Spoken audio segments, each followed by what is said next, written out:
ஏண்டா பைத்தியக்கார நாயே, படிச்சு முடிச்சதுக்கு அப்புறம் இன்னொரு டிகிரி படிக்கிறதுக்கு அதுக்கு எதுக்குடா இன்ஜினியரிங் படிக்கணும்? என்ன இப்பவா 4 வருஷம் யாரும் உங்க அப்பனா கொடுப்பான்? ஏண்டா டேய், இந்த பருப்பை இன்னைக்கு ரோஸ் பண்றேன்.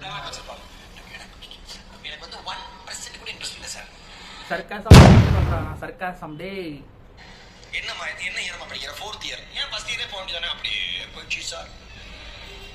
இல்லை, இவனே வந்து ஒரு ஸ்கூல் டீச்சராக இருந்துட்டு எப்படி நம்ம வந்து சம்பாதிக்கலாம், நம்மளோட பேஷன் என்ன, நல்லா ஃபேமஸ் ஆகிறது, ஸ்டேஜில் போய் ஸ்பீச் கொடுக்கறதுன்னு சொல்லிட்டு வந்து ஸ்டேஜாக ஏறி ஸ்பீச் கொடுத்துட்டு இருக்கான். கண்ட்ரியாக போயிட்டு எத்தனையோ நாட்டுக்கு நான் போய் ஸ்பீச் கொடுக்குறேன்னு கொடுத்துட்டு இருக்கான். ஏன் நீ எடுத்த படிப்பில் போயிட்டு படிக்க வேண்டியதானே? நீ இன்ஜினியரிங் எடுத்து ஒரு டெக் ஆக வேண்டியதானே, ஒரு டெக் இன்ஜினியர் ஆக வேண்டியதானே? நீ எதுக்கு ஸ்பீச் கொடுத்துட்டு இருக்க? 4 விஷயம் வந்துச்சு சார். கொஞ்சம் கூட எனக்கு இன்ட்ரெஸ்ட் இல்லை சார். என்ன பர்சன்டேஜ் வச்சிருக்கேன்? நான் 70 பக்கம் வச்சிருக்கேன் சார். நல்ல பர்சன்டேஜ் தானே? இல்லை சார், இன்ட்ரெஸ்ட் இல்லை சார். இன்ட்ரெஸ்ட் இருந்தால் இன்னும் படிச்சிருப்பேன். தெரியுதுல்லம்மா?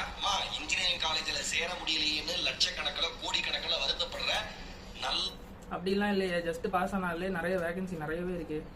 இங்கே வந்து ஏரியாவுக்கு 4 இன்ஜினியரிங் காலேஜ் கட்டி வச்சு சீட்டே ஃபுல்லாகாமல் சில காலேஜை க்ளோஸ் பண்ணிட்டு இருக்காங்க. அந்த அளவுக்கு சீட் வேகன்சி நிறையவே இருக்கு. படிக்காம இங்கே யாரும் ஏக்கத்துலலாம் கிடையாது. எவன் சொன்னான்?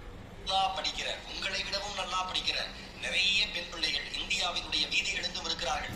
அவர்களுக்கு கிடைக்காத வாய்ப்பு, கோடிக்கணக்கான நன்றாக படிக்கிற பெண் பிள்ளைகளுக்கு கிடைக்காத வாய்ப்பு உங்களுக்கு இறைவன் கொடுத்திருக்கிறான். யாரையும் படிக்க வேணும்னு சொல்லவே இல்லையே. இந்தியாவில் அரசு நம்ம இப்போ சட்டத்தில் என்ன சொல்லுது, ரைட் டு எஜுகேஷன் எல்லாத்துக்குமே இருக்குது.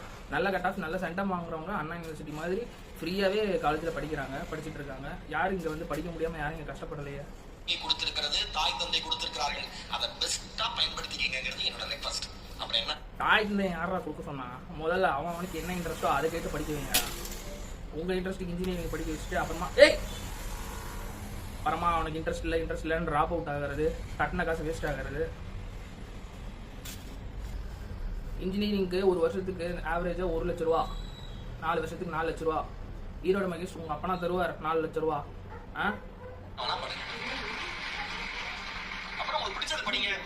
4 வருஷம் படிச்சுட்டு அதுக்கப்புறம் எதுக்குடா பிடிச்சதை பண்ணணும்? அதுக்கு அந்த 4 வருஷத்துக்கு முன்னாடியே பிடிச்சதை பண்ணிட்டு போனாம்ல.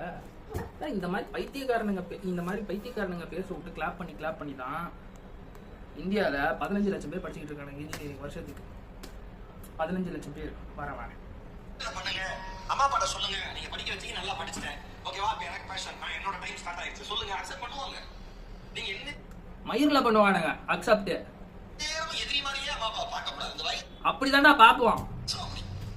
சாதாரணமா அம்மா என்ன சொல்ல, வயசெல்லாம் அப்படி கிடையாது. இங்க இருக்கிற